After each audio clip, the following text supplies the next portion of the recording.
사람 남는 이들 7장 셋과 에녹.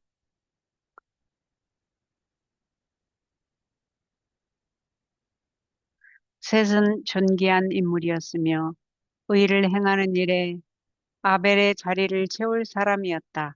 그러나 그도 죄된 가인과 같이 아담의 아들이었으며 가인보다 선천적으로 더 선한 성품을 아담에게서 유전으로 받은 것은 아니었다.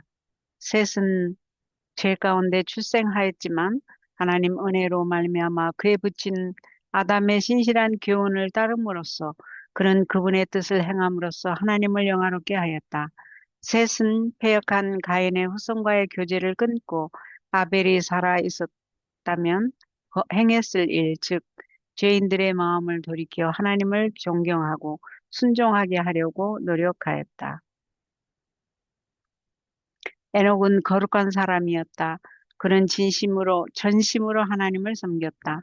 그는 인류의 패덕함을 깨닫고 가인의 후손들과의 교제를 끊고 그들의 큰 죄악을 책망하였다. 세상에는 하나님을 인정하고 경외하고 예배하는 자들도 있었다. 그러나 의로운 에녹은 경건하지 못한 자들의 죄악이 증가해 가는 것을 보고 심히 괴로워하였다. 혹 그들의 불신앙에 감염되어 하나님의 고상하신 품격에 마땅히 돌려야 할 거룩한 경외심으로 하나님을 공경하지 못할까 염려하여 불경건한 자들과 사귀기를 꺼렸다. 사람들이 하나님의 권위를 짓밟는 것을 매일 목격할 때에 에녹의 마음은 괴로웠다. 그는 그들과의 교제를 끊기로 선택하고 많은 시간을 홀로 묵상과 기도하는 일에 바쳤다. 에녹은 하나님을 사모하고 더욱 완전히 하나님의 뜻을 이해하고 그의 뜻을 행하기 위하여 기도하였다. 하나님께서는 천사를 통하여 에녹과 더불어 교통하시며 그에게 거룩한 교훈을 주셨다. 하나님께서는 당신을 반역하는 사람들을 언제까지나 무작정 참으시지 않으실 것을 에녹에게 알려주셨다. 즉 세상에 홍수를 내려 범죄한 인류를 멸하실 당신의 뜻을 알려주셨다. 우리의 시조가 쫓겨난 순결하고도 아름다운 에덴 동산은 하나님께서 세상을 홍수로 멸망시키기로 작정하실 때까지 세상에 남아 있었다. 하나님께서는 그 동산을 만드시고 특별히 축복하셨으며 그 후에 그분의 놀라운 섭리 가운데서 그 동산을 이 세상에서 철수시키셨으나 거두어 가시기 전보다 더욱 아름답게 단장하여 다시 이 세상에 돌려주실 것이다. 하나님께서는 이 땅에 내리신 그 저주를 받지 않은 완전한 창조물의 한 표본을 보존하기로 계획하셨다. 여호와께서는 에녹에게 구원의 계획을 더욱 확실히 나타내셨고 예언의 영을 통하여 홍수의 생애할 세대들 훑어볼 수 있게 하셨고 또한 그리스도의 재림과 세상 마지막에 관련된 큰 사건들을 보여주셨다. 에녹은 죽은 자들에 관하여 당혹스러워했다. 그에게는 의인이건 악인이건 다 같이 티끌로 돌아가고 그것이 그들의 종말이 되는 것처럼 생각되었다. 그는 무덤 저편의 의인의 생일을 명백히 볼 수 없었다. 예언적 이상 가운데서 그는 하나님의 아들이 인간의 속죄 제물이 되어 죽으실 것에 대하여 가르침을 받았으며 또한 죽은 의인에게 생명을 주시고 무덤에서 그들을 속량하시기 위하여 하늘 구름을 타고 천사들의 무리를 대동하시고 오시는 그리스도의 모습을 보았다. 에녹은 또 그리스도께서 두 번째 나타내실 그때의 세상의 타락한 상태를 보았는데 사람들이 자만하고 참남하며 이기적이고 하나님의 율법을 거역하며 오직 한 분이신 여호와 하나님과 우리 주 예수 그리스도를 부인하고 그의 보혈을 무시하며 그의 속죄를 경시할 것이었다.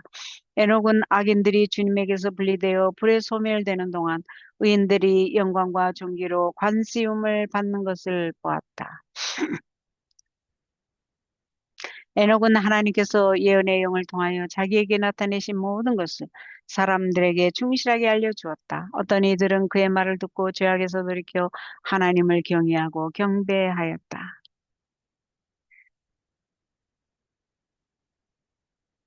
에녹의 승천. 에녹은 하나님과 교통하는 동안 더욱 하늘에 적합한 사람이 되어갔다. 그의 얼굴은 거룩한 빛으로 밝게 빛나고 있었는데 그 빛은 그에게 지혜의 말씀을 듣고자 몰려온 사람들을 가르치는 동안 그의 얼굴에 머물러 있었다. 사람들은 그의 신성하고 이음 있는 풍채를 보고 경외심에 눌렸다. 하나님께서 에녹을 사랑하신 것은 그가 하나님을 꿋꿋하게 따르고 죄악을 심히 미워하며 그분의 뜻을 완전히 행하기 위하여 하늘의 지식을 간절히 구한 까닭이다. 에녹은 그가 경외하고 지극히 존경하며 또한 숙모하는 하나님께 자신을 더욱 밀접하게 연합시키기를 갈망하였다. 하나님께서는 에녹이 다른 사람처럼 죽는 것을 허락하지 않으시고 당신의 천사를 보내어 그가 죽음을 당하지 않도록 하늘로 데려오게 하실 것이었다. 의인과 악인들이 보는 앞에서 에녹은 데려감을 당했다. 에녹은 사랑하는 이들은 하나님께서 그가 물러나곤 했던 은거처들 중 어느 곳에 데려다 주셨으리라 생각하고 부지런히 찾았으나 찾아낼 수 없었다. 그리하여 하나님께서 에녹을 데려가셔서 찾을 수 없었다고 보고되었다. 여호와께서는 타락한 아담의 자손인 에녹을 승천시킴으로써 가장 중대한 교훈을 가르치셨다. 그것은 믿음으로 약속된 희생 제물이 신분을 의지하고 충실히 그분의 계명을 순종하는 모든 사람들은 상급을 받게 될 것이라는 것이었다. 그리스도께서 재림하실 때까지 존재할 두 부류의 사람들이 여기에 다시 드러나고 있다. 즉 의인과 악인, 반역하는 무리와 충성된 무리이다. 하나님께서는 당신을 경외하는 의인들을 기억하실 것이다.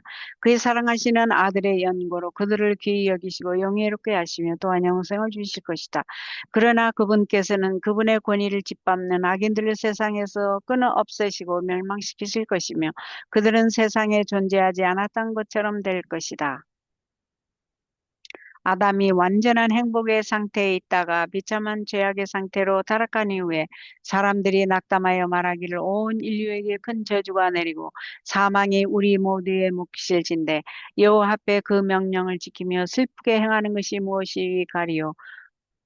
말라기서 3장 4절에 3장 14절에 나온 말씀이죠. 라고 말할 위험이 있었다. 그러나 하나님께서 아담에게 주셨고 셋의 입을 통해 반복되었으며 에녹에게서 온전히 모범적으로 성취된 교훈들, 즉 아담으로 말미암아 사망에 이르게 된 것과 같이 예수 곧 약속된 구속주를 통하여 생명과 불멸을 얻게 된다는 교훈이 모든 암흑과 암울을 걷어가 버리고 인류에게 소망을 주었다.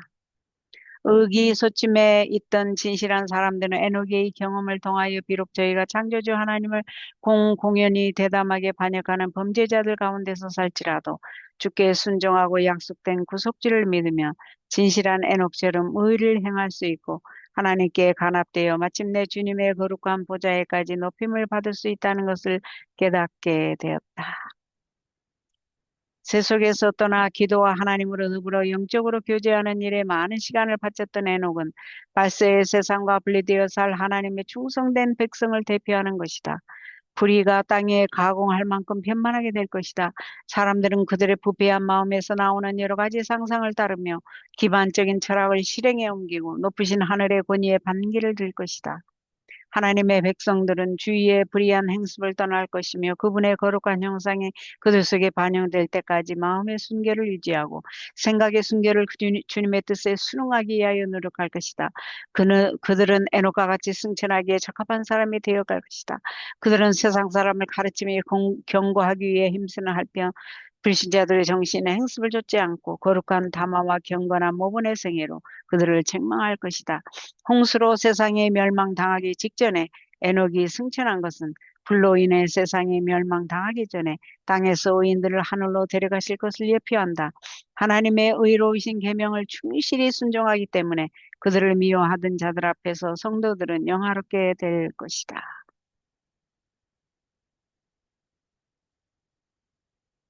홍수 제8장 살아남는 이들.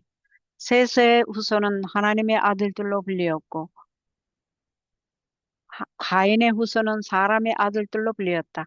하나님의 아들들이 사람의 아들들과 섞여 살았으므로 부패하게 되고 또 그들과 통혼함으로써 죄의 아내들의 영향을 받아 그들의 독특하고 거룩한 품성을 상실하고 가인의 자손들의 우상 숭배에 그들과 함께 참여하게 되었다.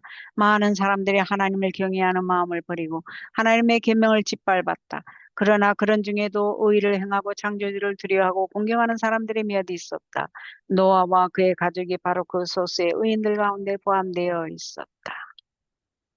사람의 사학이 급각해지고 또 편만해져서 하나님께서는 땅에 사람을 창조하신 것을 한탄하시게 이르렀다. 이는 세상의 죄악이 관영하고 그 마음의 생각이 항상 간악한 것뿐임을 하나님이 보셨기 때문이었다. 홍수가 있기 100여 년 전에 여호와께서 한 천사를 신실한 노인 노아에게 보내어 부패한 인류에게 더 이상 자비를 베풀지 않으시리라는 것을 알려주셨다. 그러나 그분은 백성들이 하나님의 계획을 모르게 하지는 않으실 것이었다. 하나님께서는 노아를 가르치셔서 세상에 임할 멸망에 대해 세상을 경고하는 신실한 전도자로 만드셔서 땅의 거민들이 변명할 여지가 없도록 하실 것이었다. 노아는 백성들에게 전도하며 또 자기와 자기 가족을 구원하기 위하여 하나님이 지시하는 대로 방주를 준비해야 할 것이었다. 그는 전도할 뿐 아니라 방주를 만들어서 자기가 설교하는 내용을 확실히 믿는다는 것을 모든 사람이 알려주어야 할 것이었다. 노아와 그의 가족만이 하나님을 경외하고 순종한 것은 아니었다. 그러나 노아는 땅에 사는 사람 중에서 가장 경건하고 거룩한 사람이었으며 방주를 만들고 세상에 임할 운명을 사람들에게 경고하여 그분의 뜻을 수행하도록 하나님께서 생명을 보존하신 사람이었다. 노아의 조부 무드셀라는 홍수가 임하던 그 해까지 살았다. 노아의 전도를 믿고 방주를 짓는 일에 협력한 다른 사람들도 있었다. 그들은 홍수가 땅에 임하기 전에 죽었다. 노아는 설교와 또 방주를 건조하는 일로서 세상을 견책하였다. 하나님께서는 모든 사람이 회개하고 당신에게 돌아올 수 있는 기회를 주셨다. 그러나 그들은 노아의 전도를 믿지 않았다. 그들은 그의 경고를 조롱하며 또한 마른 땅에서 거대한 배를 만든다고 비웃었다. 그의 동료 인간들을 개혁시키려는 노아의 노력은 실패했다. 그러나 노아는 사람들이 회개하고 하나님께 돌아오도록 하기 위하여 100여 년간이나 계속 노력하였다. 방주를 만들기 위하여 두드리는 망치소리 하나하나가 사람들에게 설교가 되었다. 사람들이 놀란 눈초리로 구경하고 그를 광신자로 여기는데도 노아는 방주 만드는 일을 지도하고 전도하며 일했다.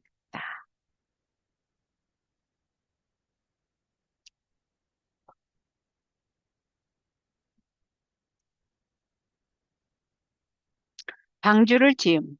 하나님께서는 노아에게 방주의 규격을 정확히 알려주셨고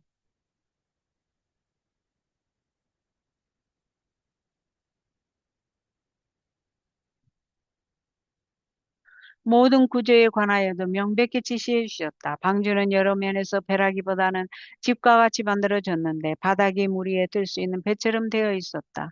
방주의 옆에는 창문을 내지 않았다. 그것은 3층으로 되어 있었고 빛은 그 꼭대기에 있는 창문을 통해 들어오도록 되어 있었다. 문은 방주 옆쪽에 있었다. 문은 방주 옆쪽에 있었다. 여러 종류의 동물들을 수용하기 위해 방들을 만들었고 위에 있는 창을 통하여 매 방마다 빛이 들도록 하였다. 방주는 고배목과 측백나무로 만들었는데 수백 년이 지나도 썩지 않는 나무였다. 방주는 사람의 재간으로는 생각해낼 수 없는 매우 내구성이 큰 건조물이었다. 하나님이 설계하시고 노아가 건축 총감독을 하였다. 노아가 최선을 다해 방주의 각 부분을 아무리 정확하게 만들었다 할지라도 하나님께서 맹렬히 진도하시는 중에 세상에 보내시는 폭풍우를 견디기에는 불가능하였다. 방주를 완성시키는 일은 느리게 진행되는 일이었다. 목재의 모든 부분을 정밀히 맞추고 이 음새는 역청으로 메웠다. 건조 작업을 완벽하게 하기 위해 사람이 할 수 있는 모든 것이 행해졌다. 그러나 결국 그 큰 홍수의 무서운 파도로부터 방주를 구할 수 있는 것은 오로지 하나님의 기적적인 능력이었다. 처음에는 많은 무리가 노아의 경고를 받아들이는 듯 했으나 진정한 회개로서 전적으로 하나님께 돌아가지는 않았다. 홍수가 이르기 전에 사람들을 시험하며 연단할 유효의 기간이 그들에게 얼마간 주어졌다. 그러나 그들은 그 시련을 견디지 못하였다. 죄 때문에 도처에 만연한 타락의 풍조에 휩쓸려 그들은 결국 죽으실된 노아를 조롱하고 비웃는 악한 무리에 가담하였다. 그들은 죄악을 버리려 하지 않고 일부 다처와 그들의 타락한 정욕을 좇아 계속 방종하였다. 그들의 유예 기간은 거의 끝이 나고 있었다. 믿지 않고 조롱하던 세상 사람들은 하나님의 거룩한 능력의 특별한 표적을 보게 될 것이었다. 노아는 하나님께서 자기에게 주신 지시들을 충실히 따랐다. 방주는 하나님께서 지시하신 꼭 그대로 완성되었다. 노아는 사람과 짐승을 위하여 엄청난 식량을 준비하였다. 이것이 다 이루어진 후에 하나님께서는 신실한 노아에게 노아 네 온 지은 방주로 들어가라. 네가 이 시대에 내 앞에 의로움을 내가 보았노라고 말씀하셨다. 짐승들이 방주에 들어감. 천사들은 숲과 들에서 하나님께서 창조하신 짐승들을 모으기 위하여 보냄을 받았다. 짐승들은 천사들을 따라 암수 두 쌍씩, 정결한 짐승은 일곱 쌍씩 앞서가는 천사들을 따라왔다. 이 짐승들은 사나운 짐승으로부터 가장 온순한 짐승에 이르기까지 서로 해치지 않고 평화롭고 조용하게 방주로 들어갔다. 공중에는 갖가지 새들이 구름처럼 날아왔다.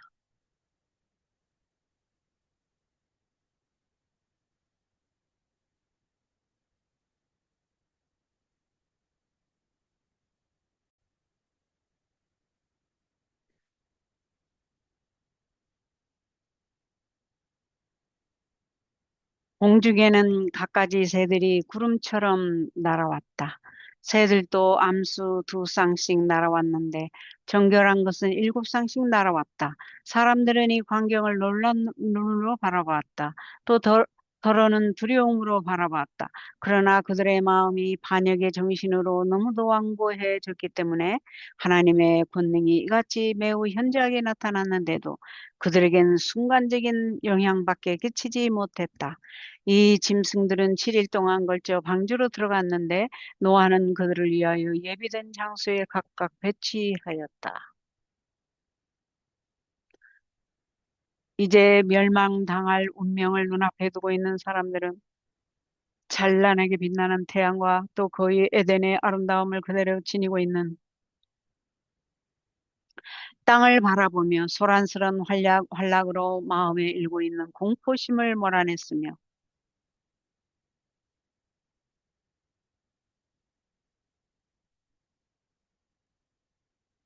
그들의 강포한 행실로 인하여 이미 격발된 하나님의 진노가 그들에게 내려지기를 자청하는 듯이 보였다. 방주의 문을 닫을 준비가 다 되었으나 노아는 그 문을 방주 안에서 닫을 수 없었다. 조롱하는 무리들은 한 천사가 번개처럼 광채나는 옷을 입고 하늘에서 내려오는 것을 보았다. 그 천사는 그 거대한 바깥문을 닫고는 다시 하늘로 향하여 올라갔다. 노아의 가족은 비가 땅에 내리기 전 7일 동안을 방주 안에 있었다. 그동안에 그들은 물이 땅을 덮고 있을 오랜 기간 방주에 머무르는데 필요한 모든 준비를 다했다. 또한 이 기간에 믿지 않는 무리들은 하나님을 모독하는 환락으로 보내고 있었다. 그들은 노아가 방주에 들어간 후 즉시 그의 예언이 성취되지 않았기 때문에 노아가 속은 것이며 세상이 홍수로 멸망되는 것은 불가능하다고 생각하였다. 그때까지 세상에는 비가 온 일이 없었다. 안개가 물에서 비올랐으며 하나님께서 밤사이에 이슬과 같이 내리게 하심으로 초목에게 생기를 주어 자라나게 하셨던 것이다.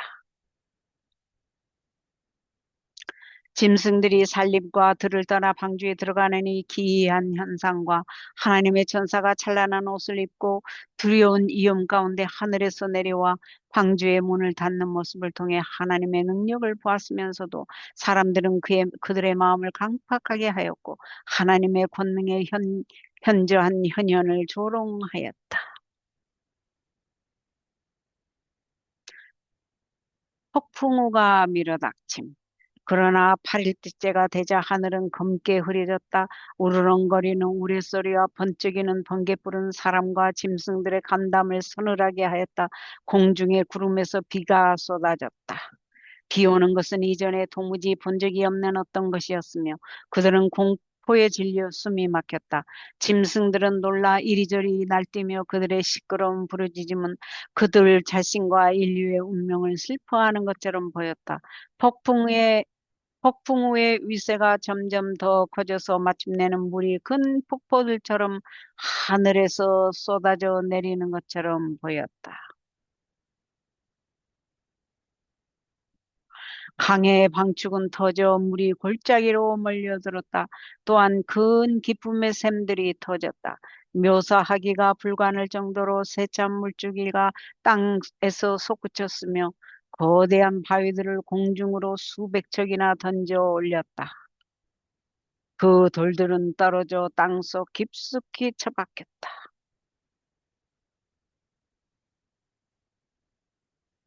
사람들은 저희 손으로 만든 것들이 파멸되는 것을 처음으로 보았다. 그들의 웅장한 건물들과 그들의 우상을 안치한 아름답게 꾸몄던 정원, 그리고 숲들은 하늘에서 내려치는 벼락에 맞아 파괴되었다. 그 잔해는 도처에 흩어졌다. 백성들은 숲속에 제단들을 만들어 그들의 우상들에게 그것들을 봉헌했는데도 제단에 사람을 제물로 드렸었다. 아니, 다시. 백성들은 숲속에 제단들을 만들어 그들의 우상들에게 그것들을 봉헌했는데 제단에 사람을 제물로 드렸었다. 하나님께서 가증히 여기시던 이 제단들은 당신의 진노로 사람들의 눈앞에서 파괴되었으며 그들은 살아계신 하나님 하늘과 땅을 지으신 창조주의 권능 앞에서 공포에 떨었다. 파멸을 초래한 것은 그들의 가증한 행위와 끔찍한 우상 숭배적인 재물이었음을 알게 되었다. 폭풍 후의 기세는 더욱 거세져서 하나님의 권위를 무시하던 사람들의 통곡하는 소리가 폭풍 후의 무서운 소리와 뒤붙은 범벅이 되었다. 나무, 건물들, 바위, 흙이 사방으로 날아다녔다. 사람들과 짐승들의 공포는 이루 형언할 수가 없었다. 사나운 폭풍우 가운데 있을 수밖에 없었던 사단도 자기의 생명을 잃지나 않을까 두려워하였다.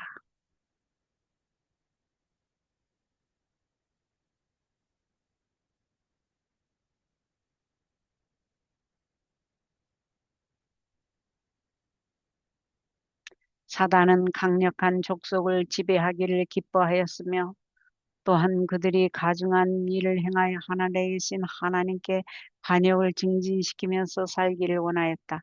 사단은 하나님을 저주하며 그분께서 불의하고 잔인하다고 비난하였다. 많은 사람들은 사단과 같이 하나님을 모욕하였으며 만일 저희가 그 반역을 수행할 수 있는 능력이 있었더라면 하나님을 그분의 공의 보좌에서 끌어내렸을 것이다. 많은 사람들이 창조주를 모독하고 저주하는 반면 공포에 질린 다른 사람들은 필사적으로 그들의 손을 방주를 향하여 뻗으면서 들어가게 해달라고 애원하였다. 그러나 그것은 불가능하였다. 하나님께서는 유일한 출입구인 그 문을 닫으셨으며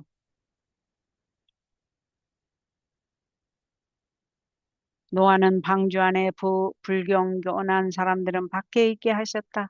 방주의 문은 하나님께서만 여실 수 있었다. 그들의 공포와 후회는 너무 늦었다. 그들은 사람보다 더 강하신 살아계신 하나님이 계시다는 것과 그분을 그들이 무시하고 모독했다는 것을 알게 되었다.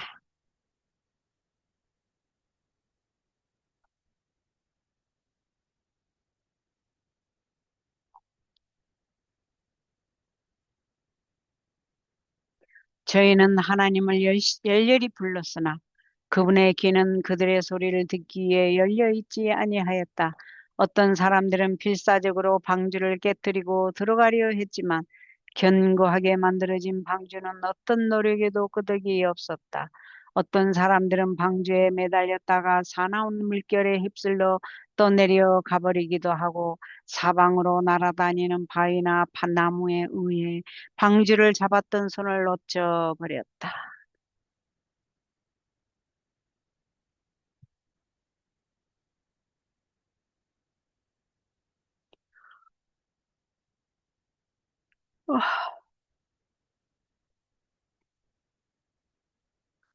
노아의 경고를 무시하고 충실한 의의 전도자를 조롱하던 사람들은 자기의 불신을 후회하였으나 때는 너무 늦었다.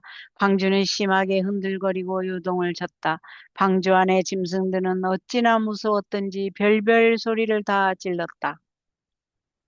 그러나 비바람에 부딪히고 큰 물결이 일어나며 나무와 바위가 이리저리 세차게 날아다니는 가운데도 방주는 안전히 떠 있었다. 탁월한 능력을 가진 천사들이 방주가 깨어지지 않도록 보호하고 있었다. 40주야에 걸쳐 두려운 폭풍 동안 매 순간 방주가 안전하게 보존된 것은 전능하신 능력에 의한 기적이었다.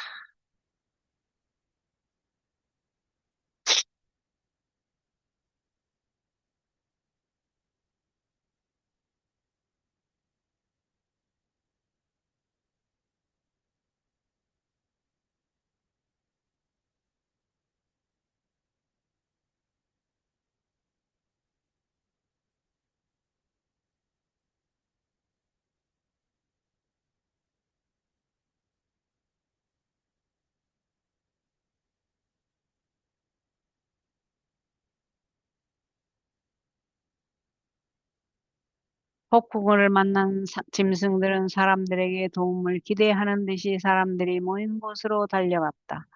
어떤 사람들은 저희 자녀들과 자신을 힘센 짐승에게 메어 놓았다. 이렇게 하며 생명의 애착을 가진 동물들이 물이 올라오는 것을 피하여 높은 곳까지 올라가리라고 생각했기 때문이다.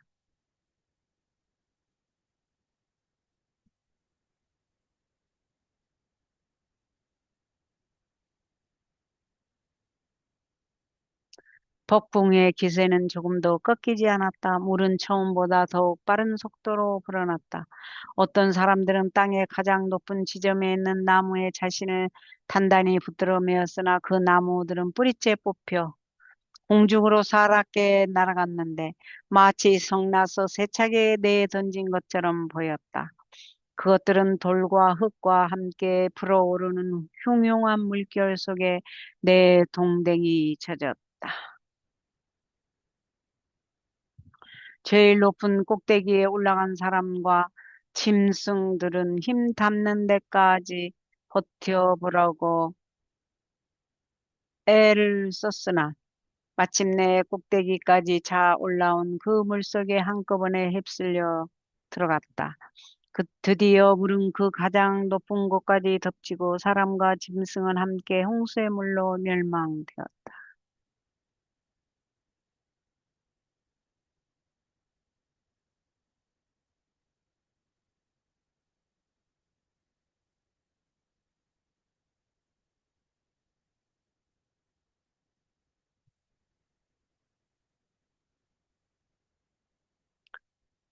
노아와 그의 가족들은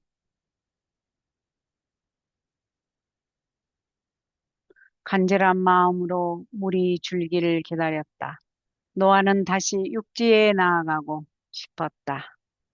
그는 까마귀를 내보냈지만 까마귀는 날아 방주를 왕래했다. 노아는 그가 알고 싶은 아무 정보도 얻지 못했다. 다음에 그는 비둘기 한 마리를 내보냈지만 비둘기도 안착할 곳을 찾지 못하고 방주로 되돌아왔다. 7일 후에 비둘기를 다시 내보냈는데 그 입에 감람나무 새 잎을 몰고 돌아온 것을 보고서 그처럼 오랫동안 방주에 갇혀 있었던 8식구는 매우 기뻤다. 천사가 다시 내려와서 방주의 문을 열었다. 노아는 방주의 뚜껑을 뗄 수는 있었지만 하나님께서 닫으신 문은 열 수 없었다.